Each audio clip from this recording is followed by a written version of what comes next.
Maybe Dima will watch later. So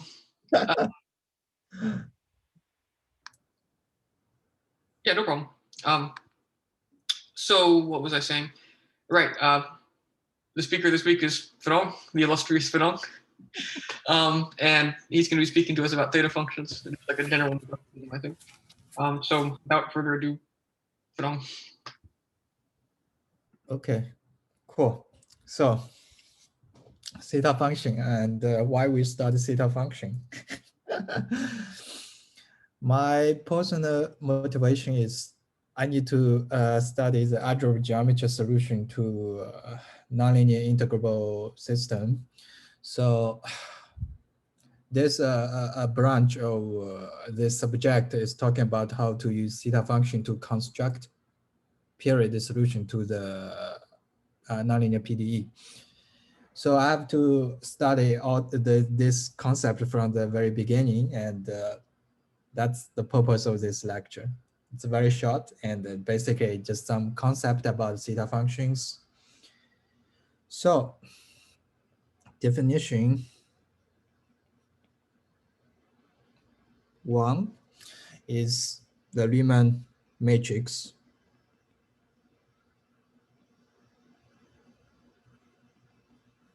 So what is a Riemann matrix?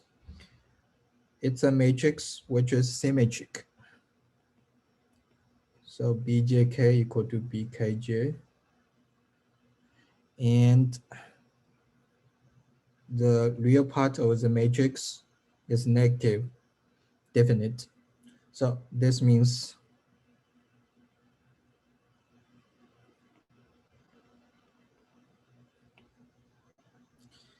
and we will consider G by G matrix. You're using that notation then. What notation? Well, the instead of imaginary part positive definite, real part negative definite. Yeah, that's okay. Just a notation. So your and my definitions differ by an I. We will talk this in the later, a connection to the standard one. So definition 2. The first definition is about the Riemann matrix, and second definition is the theta function. So since the theta function is based on the Riemann matrix, we call it the Riemann theta function. It's defined by its Fourier series. So we are given a Riemann matrix B, and Riemann theta function is this summation of n. So n is a dimension G vector, integer vector. So this is the definition: 1/2 Bn n plus n z. So here, this is the inner product, and z is a G-dimensional complex vector. Yeah, so that's the definition of the Riemann theta function. And any questions so far? I just have to. What's n? What is the question? No, okay, I see. And it's fine, you're fine. So n is an integer vector. The deep question was, what is n? Very good question, but I'll pass it. Properties. So you have to get used to this form. It's not like a standard definition. Now, properties. The first one is theta z with respect to this Riemann matrix is defined uniquely by Riemann matrix B. which is obvious because given B, it is all defined.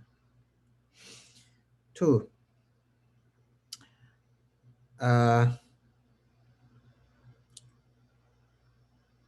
me see. Theta ZB is entire in each variable in Z. So this is exercise. And a hint is because the real part of B is less than 0. So Bn, the real part is less than 0.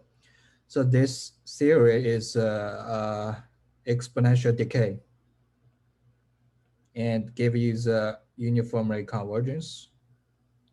So actually, a question. Mm-hmm.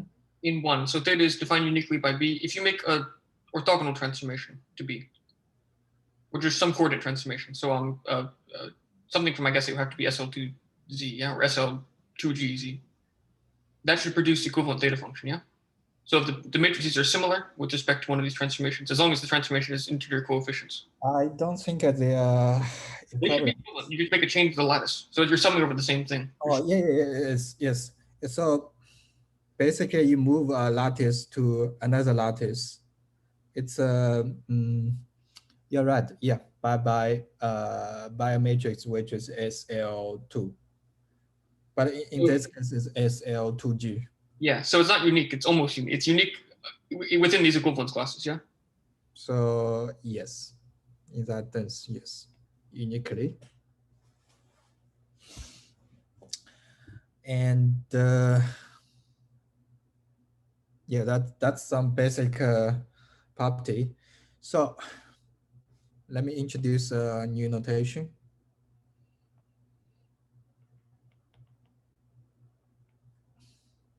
I think I will go very slow, so maybe we can just finish the definitions. E1, EG is the standard basis of say G. So what does this mean?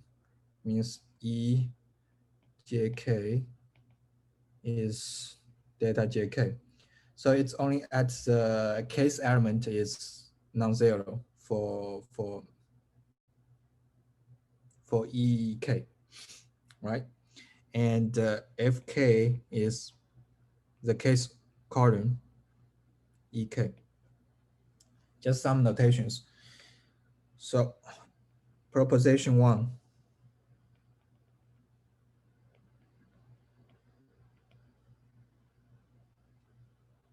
Theta Z plus 2 pi I EK equal to theta Z. Theta Z plus FK equal to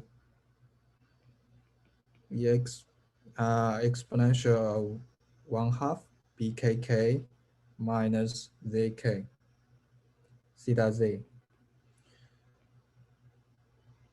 And the proof is exercise. This is a very trivial thing. You just play around with the definition, and but this gives us some information. So it follows theta is quasi periodic function with respect to what? 2 pi I n plus bm. N m are integer vectors. So you can consider this as a lattice, the lattice, but in high dimension, right? And in general, the proposition can be write as theta Z plus. So by the way, I didn't write the B because B is fixed. So we will just simply denote this by theta z, because b is a fixed given, and this is b. So theta z plus a lattice, the element in the lattice, we have the general formula like this: bm m minus mz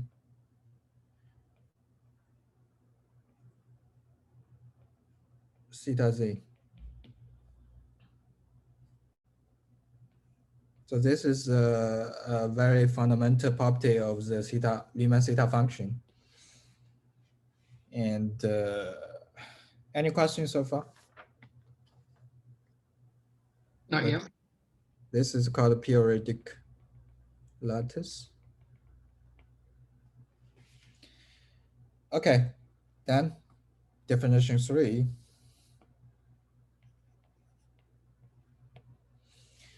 Is a theta function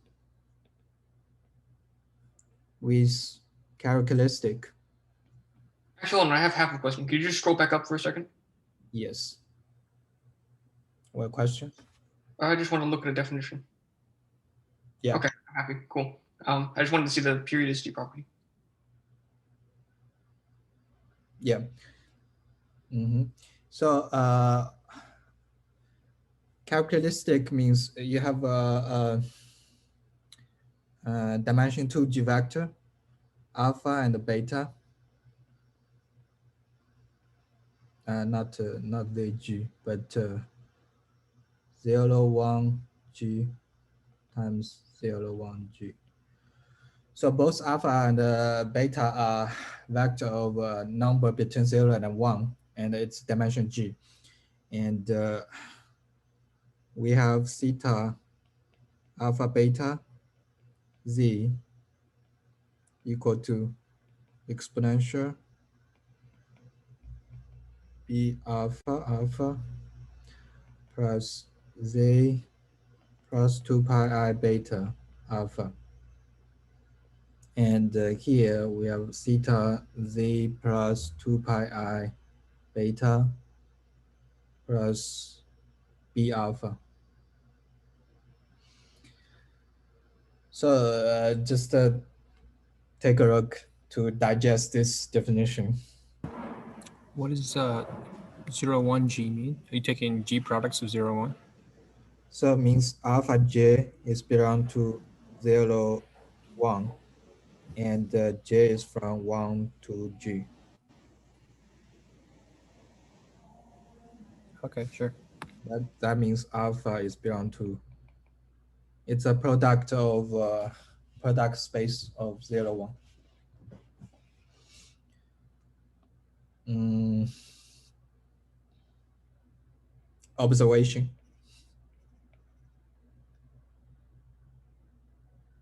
How to spell observation? OBS.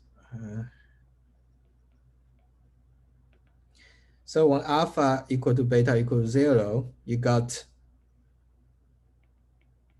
theta 0, 0 is what? It's just the original Riemann theta function, because this exponential term becomes 0 and this becomes 0, all right? And we can also write the theta function with characteristics in Fourier series. So it can be represented by n in z and exponential b n plus alpha plus z plus 2 pi I beta n plus alpha. And it's just a simple calculation. You just do it. So exercise.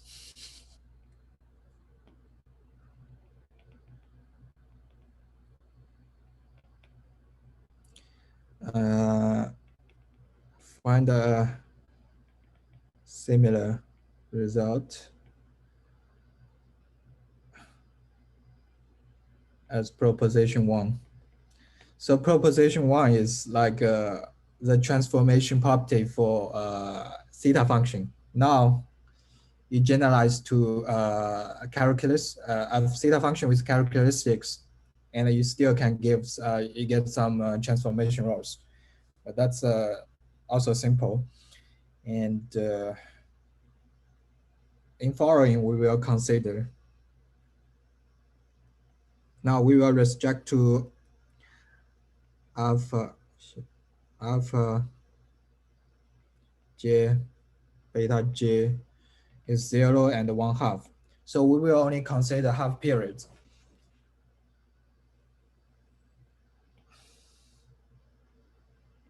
They are called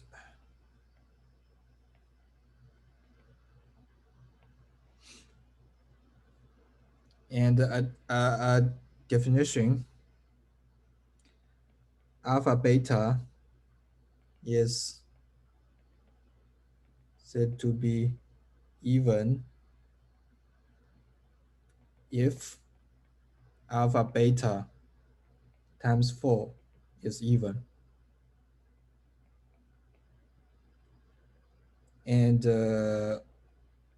odd if this is odd. Then come to the proposition 2. Theta alpha beta z is even if alpha beta is even. Again, it's a very simple proposition. You can just check the definition and play with it. So by even you mean even function, yeah? Odd.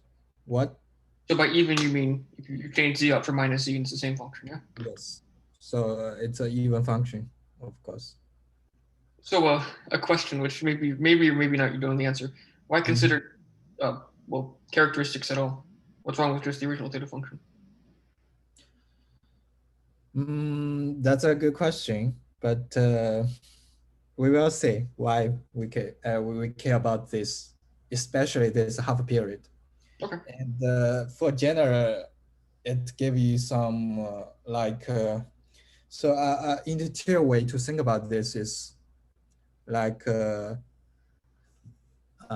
me, a theta function is kind of generalized trigonometric functions. You can compare those things. So like if we want to study double angle and triple angle formula, like something like this, those things are happened in the theta function too. And this characteristic number basically gave you the freedom to adjust the period. So because the original definition, the period is like this, right? It's a like integer, but after you introduce the characteristic, you can have an arbitrary period because you multiply by a number between 0 and 1, so this can be anything. No, but it still has the same periods, yeah? It's just the factor that goes up front changes. So it's still one periodic. Yes, but in this case, it's an integer. It's 2 pi I, or I mean, this is the period. But now the period become a number times 2 pi I, which is more general. Scroll down. This is original definition. The period is because EK is an integer. I agree with that. So scroll down more though. So I still say that it's still one periodic with respect to those things. Yeah. Period is just one period. Doesn't matter. One periodic, but the factor that goes out front changes now. So the other.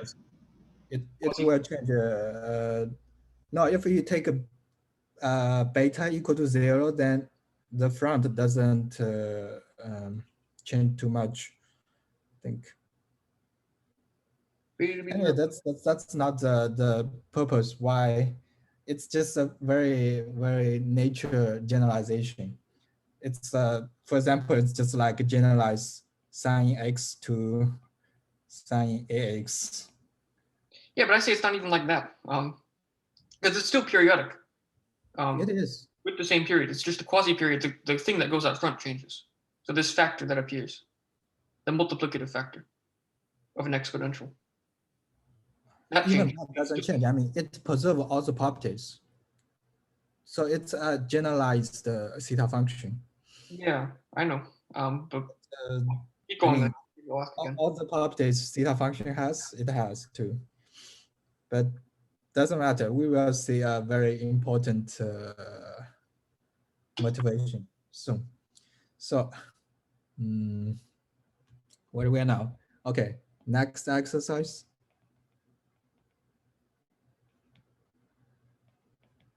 How many even half period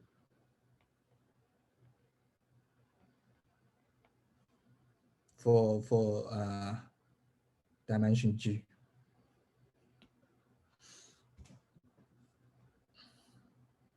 It's a very simple one. 2 to the G minus 1, yeah? No, think about it. Again, so there's 2G total half periods, yeah? Total characteristics, or 2 to the G, yeah? And so the number of even ones should be 2 to the G over 2. No. I mean, the solution is 2G minus 1, 2G plus 1. I don't see it, so why? Why? That's exercise, and No, you can't just assume. You're not DEMA. You can't assign exercises. Why? I can. We have to catch the time, and it's not important for now. It's just for entertainment. Because the fact that you just check the definition, and for example, if we consider G equal to 1, so this is a very important case. No, so scroll up again. Hold on. So you have 2 choices for each alpha and beta, yeah? So there are G of each. There are G alphas and G betas, and so there are 2 to the. Well, you will see, like for especially you only need to care about the G equal to 1, because there's 1/2, 1/2, 1/2, 0, 1, 0, 1/2, and 0, 0, right? Right, so there are 2 to the 2G, yeah? This is odd. This is even. This is even. This is even. They're not half. But there should be 2 to the 2G total, yeah? Yes, but I say even. Okay. If we are talking about half periods, yeah, that's right. But the even half periods. So now we will talk about G equal to 1 case. So in that case, Riemann theta function, this B matrix become a scalar one. So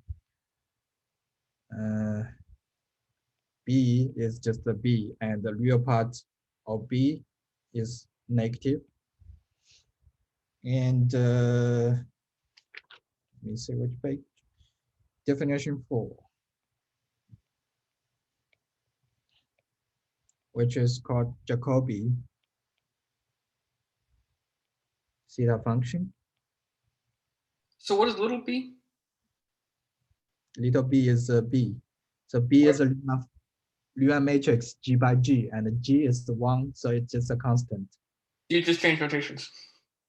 That's doesn't matter. We don't really need that much. So Jacobi theta function is the case when G equal to 1, and as we say, there's only four case with half period, and so we will consider this 4 case and denote theta 1 is theta 1/2 z. Theta 2 is theta 1/2 0 z. So here, the matrix B matrix, I mean a scalar number because it's 1 by 1. And theta 3z is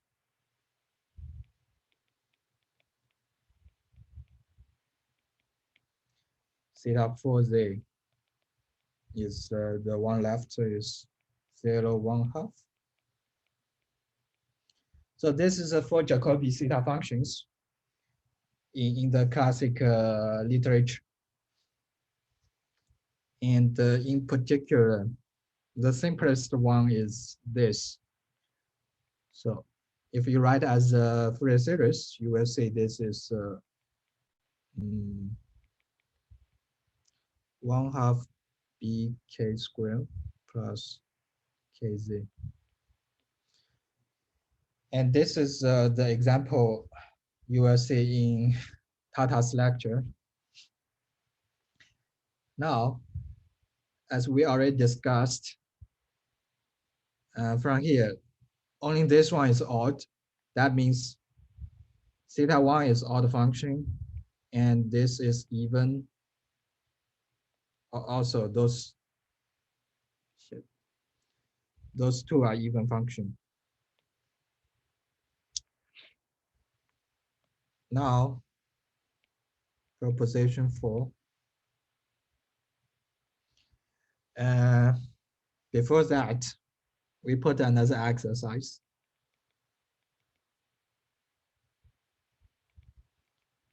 Find zeros of all above theta functions. So this one, this is not an easy exercise, as I tried, not good. But this one is very trivial because the odd, so it's 0, and you plus the lattice because it's equivalent. So another question. Well, half of a question. Are they all linearly independent? What do you mean? So if you take linear combination of two of them, you're going to come up with a third, Yes. yeah? Yes. Yes, they are linear independent. And they all have the same zero or same number of zeros. Yeah? Different zeros. Different zeros, but the same number in a particular fundamental parallelogram, yeah? Same what? Number of zeros in a particular parallelogram. I mean, they all have infinitely many, obviously, but in the fundamental lattice, there's only 1 0 for each theta function. They are all different. yeah. So now let's talk proposition 4, which is I simplify this. So zeros of theta 3. So I'm really care about theta 3. They equal to pi I plus b over 2. So mod the periodic lattice. I'll remind you this is 2 pi I n plus b n. So you can prove this is actually a 0, and that proof is very simple, but not trivial. For the higher genus case, there should be G solutions, yeah, per lattice. For generally G, for Riemann theta function, yeah, you can. Yeah. But in this case, we only talk about genus 1, so No, it's one. ours. So Easy, but a 1 you get 1. yeah, Mm-hmm.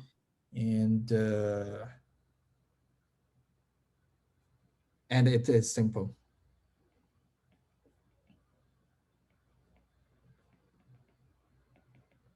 So I will prove the simple part, and this proof is very essential in the calculation of all those theta function in the future.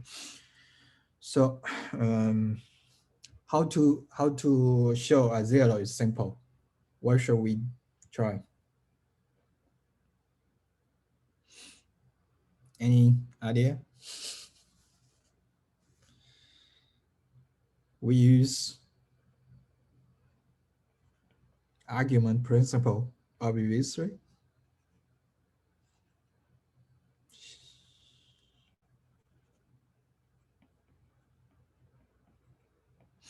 So we need to check 2 pi I integral of, so I will log theta 3z is 1. So it is sufficient to check this one. What is C? C is the fundamental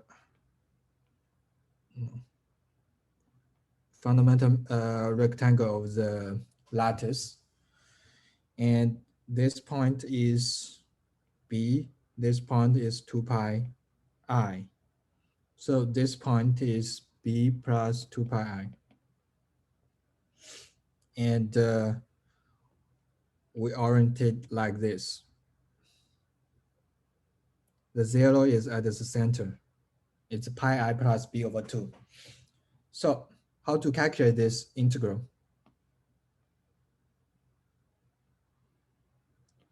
Two pi I integral C d log theta 3z is 2 pi I. We do the first this integral. So this is from 0 to B d log theta 3z. And the one corresponding to this is this. But this one is shifted by 2 pi I. So we will minus d log theta 3z plus 2 pi I. Why minus? Because the orientation is this, but their opposite direction. And similarly, we compute this direction, which give you 2 pi I. Or we compute this one. But they are equivalent, more or less. So it's from 2 pi I to 0, d log theta 3z minus d log theta 3, and it's shifted by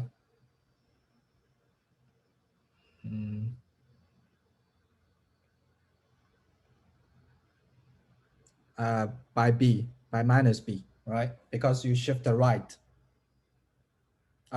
Shift right, so minus B, yeah.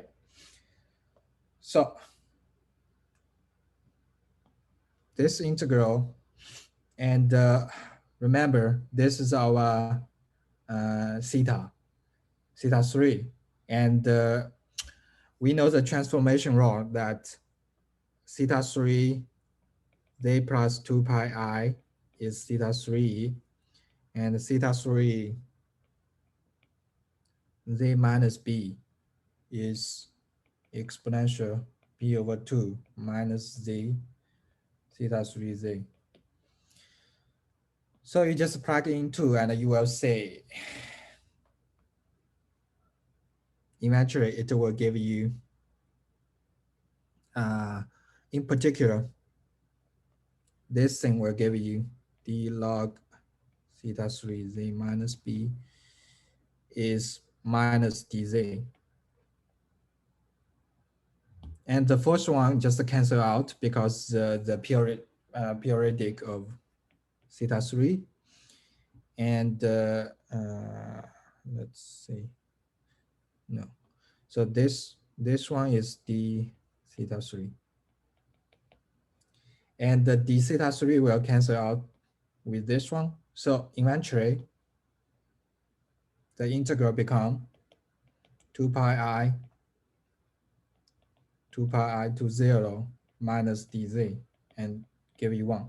So it check out, and 0 are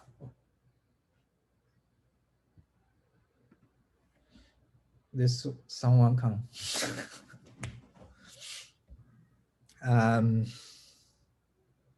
Yeah, so the 0 are simple.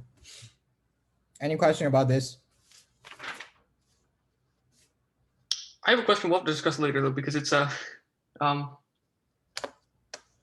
Sure. It's really from my own understanding thing. So it's from Riemann rock, but we'll talk about it later. It's not a.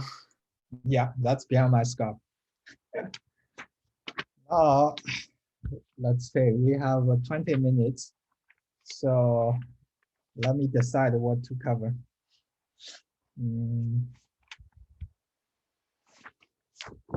Yeah, this one probably will be interesting. So we will talk about formula by Riemann. So next we talk about Riemann's theta relation. And also we only focus on G equal to 1 case, and B is the real part less than 0, a complex number. So we have the following identity: theta z plus w, theta z minus w equal to theta hat to z, theta hat to w plus theta hat 1/2 0 to z,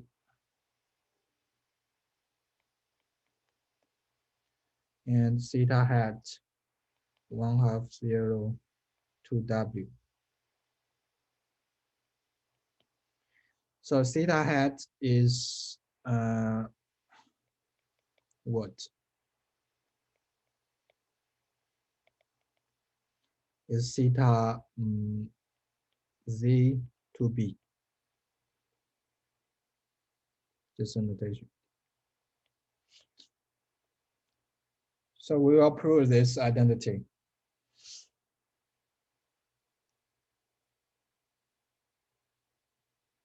It's a it's just one of the million theta relations, and that's the simplest one. So if you check a book on theta function, you will see this like pages of those kind of algebra relation between theta functions, and this is one of them. So it looks sort of like bilinear identity, yeah, something like it.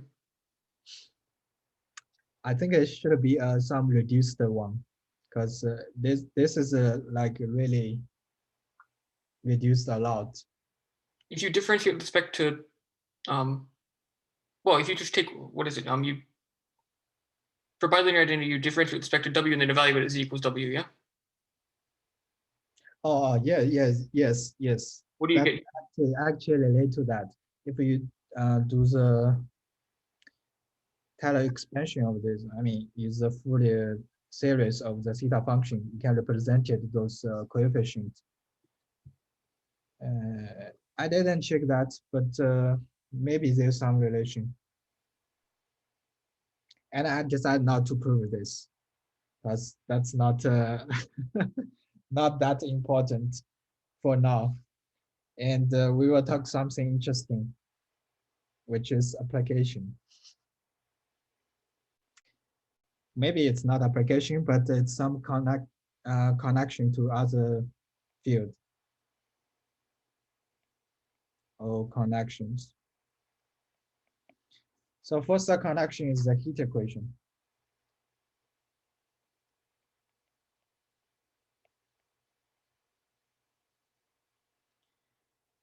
And heat equation is, so the object is θ3.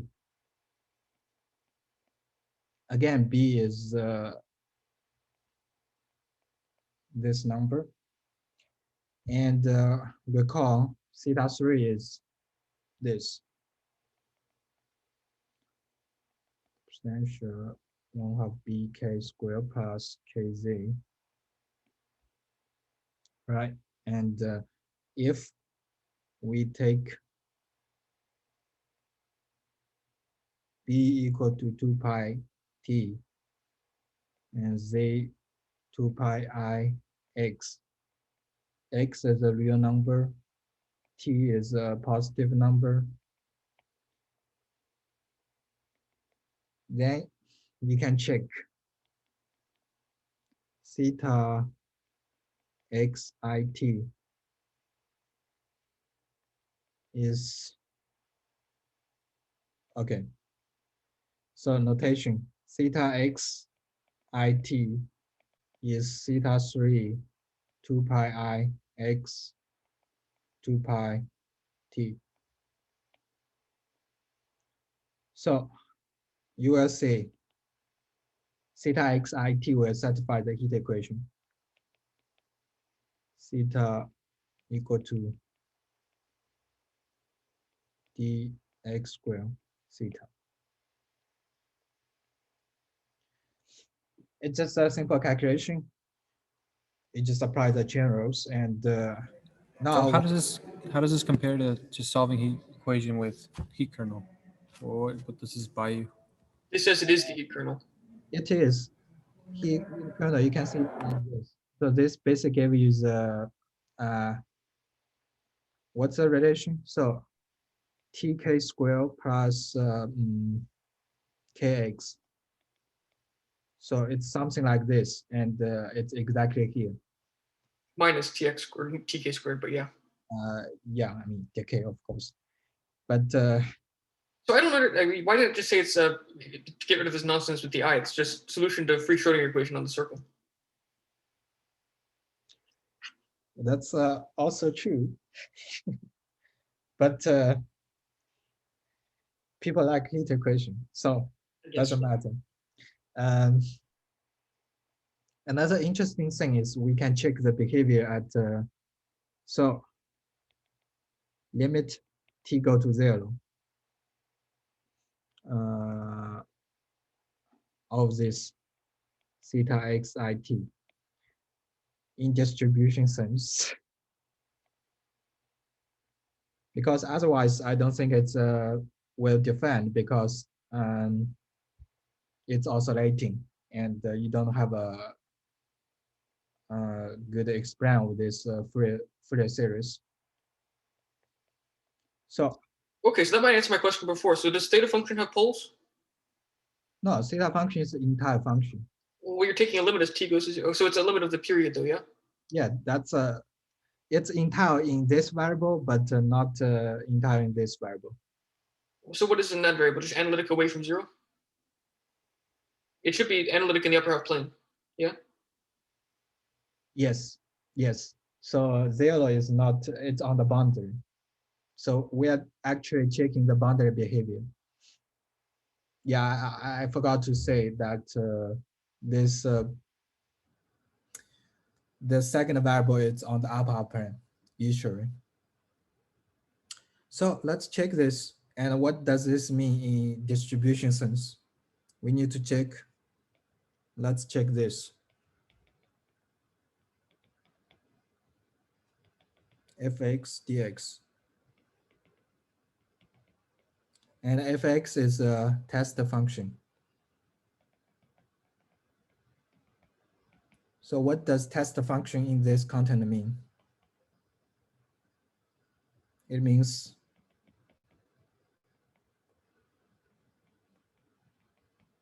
fx is this, 2 pi I mx.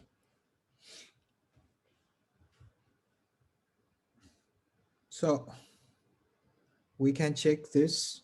Eventually we'll give you a simple exercise.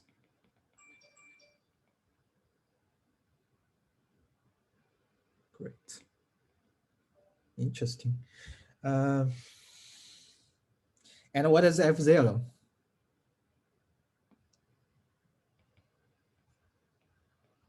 F0 is Fx delta x dx, right? So, and this is just from 0 to 1, but if we integrate over the whole real line, then we can see theta xit will go to delta.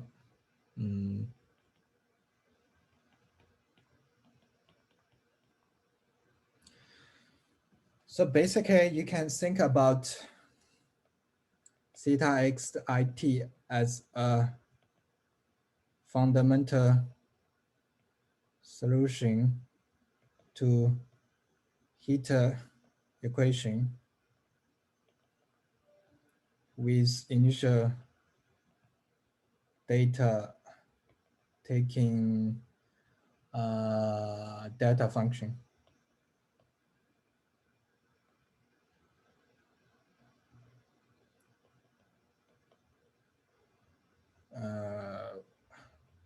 In the integers. So it's a linear combination of this. It will generate a theta function. So this is a one connection, and we still have 10 minutes. So second connection.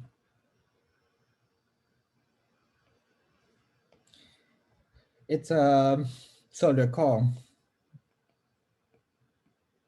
theta z is entire in z, and let me see. So how to construct a double period function from an entire function?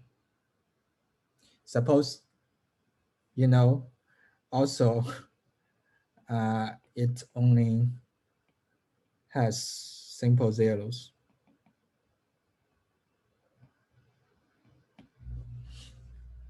So what is the natural way to construct a double period melomorphic function?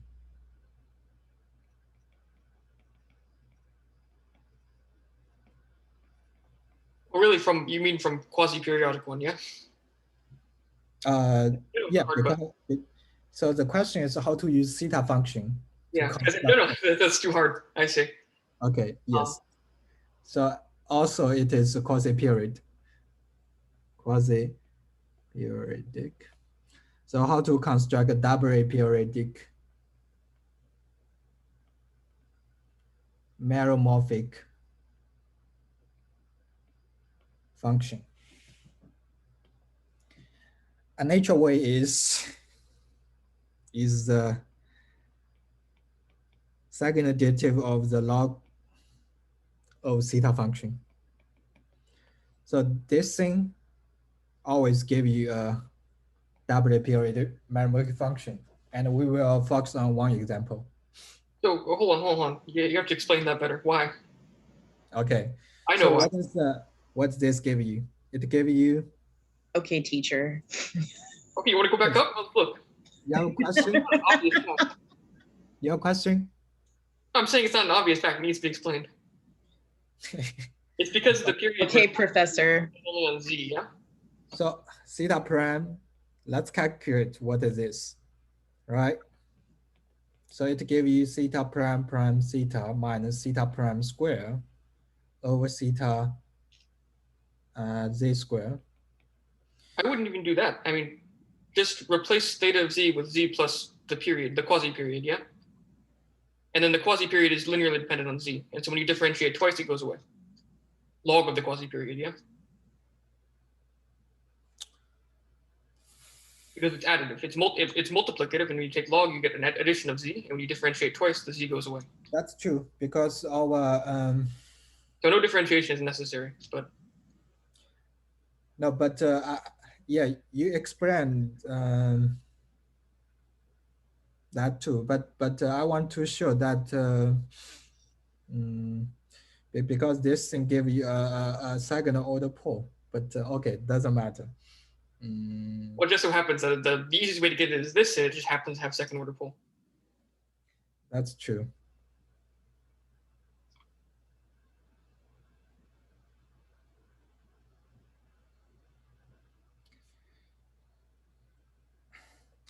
Yeah, because we have the quasi-period, and you do the logarithm, the exponential will spread, and you do the derivative, this difference just doesn't affect. So you have got two periodic. Yeah, You have got two period. because the other period you get for free. But the second you actually need to, well, d log of the theta function, d squared log. Yes. And okay, let's back to the example.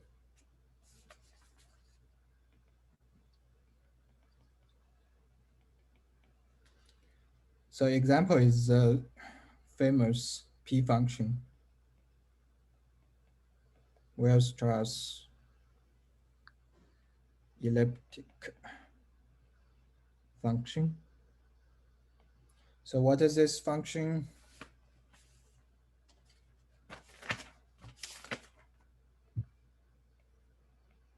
This is the P function, 1 over z minus 2. So to be consistent with my notation, minus 2m omega plus 2n omega prime.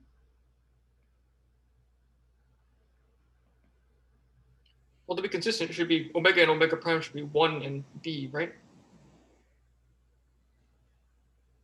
Yes, but no, it's fine. B is a tall, basically. So the ratio is that B matrix, and we require imaginary part of omega prime on omega positive. So this function happened to be the ddz log theta 3. So theta 3 is the function we defined on the here. So theta 3 is this one. And we have the P function equal to the second derivative of the logarithm of theta 3 plus a constant. And this function has a very interesting property. It satisfies differential equation. And that's another exercise. You just do the Laurent expansion near 0. And let me see. So it satisfies the famous equation p prime square equal to p cubic, let's say 4p cubic and minus g2 minus g3. G2 and g3 are constant. So if you differentiate twice, you will get prime prime prime equal to 12 p prime. And this is happen to be solution to the time independent KdV equation, ut equal to uxxx minus 12 uux. So, and in general, you can actually use the P function to construct a solution to the KdV equation with time dependent. And